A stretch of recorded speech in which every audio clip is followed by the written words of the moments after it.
Hi guys, it's your girl. Okay, now I just need you to chime in because Valentine's Day is over. Okay, praise the Lord. But I just want to know. Okay, so ladies, I see you with these balloons, these flowers. Some of y'all done got new cars or got a car wash, depending on what his bag looked like.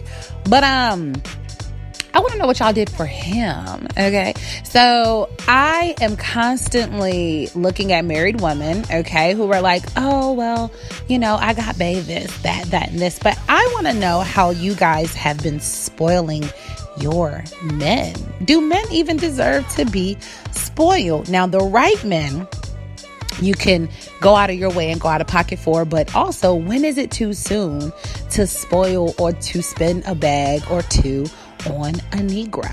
Okay, so let's talk about it. Insert intro song. Boy, if you don't. Okay, I don't have one yet, but I'm getting there. Shout out to Eris because he said he wanted to make me one. So we'll see what comes up. But okay, so first of all, I've never spoiled a man. That could be why I'm single. Okay. I have never, ever spoiled a man. Now, I've had guys mooch off me. Listen, I'm gonna tell you like this. Ladies, stop fucking with these niggas that ain't got no motherfucking money. If you ain't got no money, then what the fuck you fucking with the nigga for? And then me realized that I was taking care of him, but it wasn't intentional.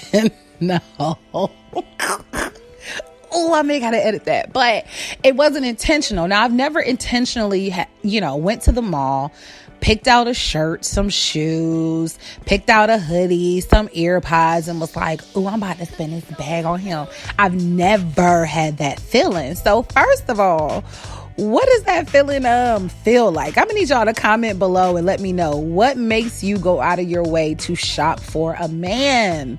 Okay?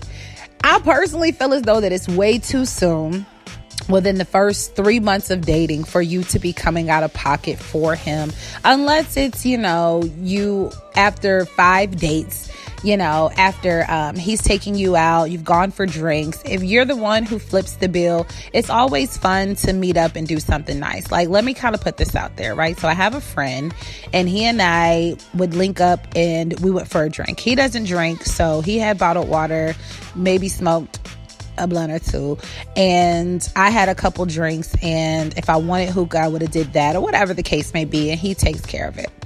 No big deal. But I was like, look, I know you're vegan. I want to, hang out or whatever the case may be. Let's go walk on Beltline and then I'll treat you to a vegan restaurant. He says, okay, cool. So after hours of thinking about what I just sat on the toilet and was like, okay, now that we're here and we're thinking clearly, bitch, no. Hell no. To the no, no, no. Hell to the no. Hell to the no.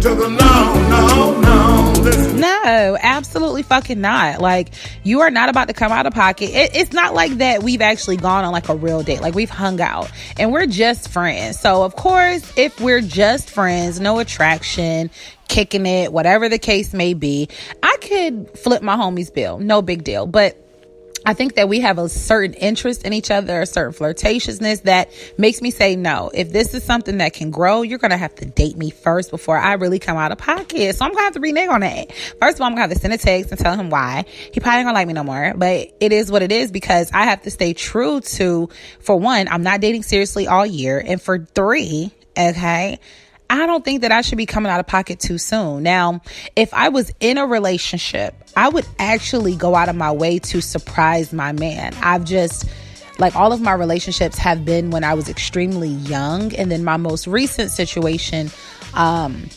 not going to spread all of his business, but it just wasn't a lot of coming out of pocket for me. I'm just going to be real honest. I can't eat. I'm broke, nigga. I'm broke. Like, I think that I was the breadwinner and he was stacking up trying to make different moves. So it was a different situation. But if I was dating now in my adulthood, I would need an established individual so that way it could be mutual. So then when I did choose to spoil him, I would plan a trip, or I would, figure out what his favorite things are. And that's another thing, is we have to pay attention to what our men like. If you have some common interest, it's kind of easier to get what you both are into, because it's easier for you to find it. You know exactly where to go, and then you go and do that, right? So if you both like festivals and concerts, it's easy for you to buy a pair of tickets to the future concert because it's something that you both would thoroughly enjoy, right? Versus if he's into something like football and you're not into football, like, how do you go out of your way to buy tickets? So let me tell you. So there was this guy that I was seeing, really, very sharp individual when it came to business, and he just kind of had his shit together.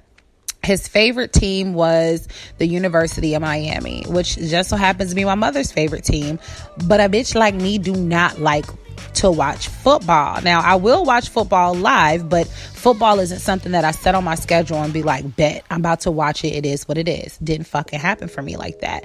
But when he was into Miami, I did everything that I could to find him tickets. Like, does Miami play Georgia Tech? Do they play Clayton State? Do they play Valdosta? Like, who do they play? Let's find out. Let's see how much tickets are. Even though tickets were busting, if we were to take it to that next level, I would have easily spent the bag and been able to get him those tickets and have him enjoy and call it a day. But instead, what I chose to do for his birthday was, I knew who his barber was, which was out of state, by the way. I reached out to his barber on Instagram, who was a celebrity barber, and said, hey, I know that such and such comes to get his haircut. Let me get your Cash App so I could pay for his next haircut, because he's definitely going to get his haircut on his birthday. No cap.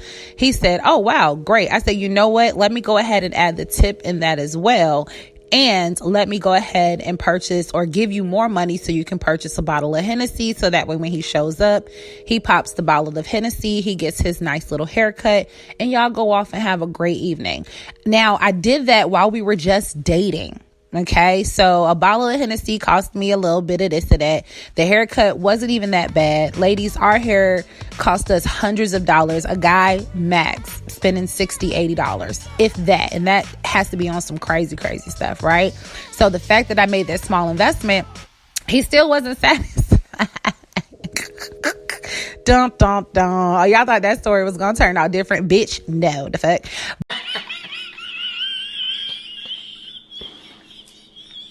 But, I went out of my way. I made sure that, so he had also got us tickets to a football game here in Atlanta, and we went, whatever. And he's still on the way, I'm on the way up to the game, was like, so what we doing for my birthday? I'm like, nigga, I already celebrated it. Like, ignore the guilt trips, because what I say is, not guilty, honey. I ain't not guilty. what more do you want, right? So clearly there is a fine line between what guys like and how they want to be spoiled versus what you do for them. So at that moment, because I had never experienced that before, at that moment I learned that maybe I didn't do enough listening. Or that nigga just wasn't satisfied, but we don't talk no more, so whatever. But at that moment, I could have listened to what he wanted and actually put something together based off of what he wanted. I thought that me getting the haircut and the Hennessy would be reciprocated in the way where he's like, okay, great. Now, a really nice person would say, you know what? I accept that. It is what it is. I appreciate you. But in this case, this nigga really just kind of wanted me to pay attention to him and just kind of do something that was for him instead of me just, you know, trying to do something that really didn't focus on paying attention to what he liked. I just thought it was nice, which it was. So there was a two-way street. So ladies, I want you to comment, flood my comments, please, and let me know how you spoil your man. Because clearly, when I've tried to go out of my way while just dating niggas, it never works out. Okay. And I've never just splurged and went on a shopping spree. Like the situation with the barber and shit, I've never done anything like that. That was my first time. Like, bitch, I was trying. That was my first time trying and my last time trying. Okay? Fuck it. Well, no, I did take my ex in college on a polo spree, but I had my refund check. Didn't matter. Okay, the fuck. But anyways, moving on. So let's figure out together, ladies, how to spoil our men, how to love on our men, when is the right time. And I want this to be an interactive episode to where I'm not just giving out all the answers, because I'm asking for help. I'm screaming out, how do you spoil your men? So I'm looking for your comments so that way I can shout you guys out individually. I thank y'all for watching out.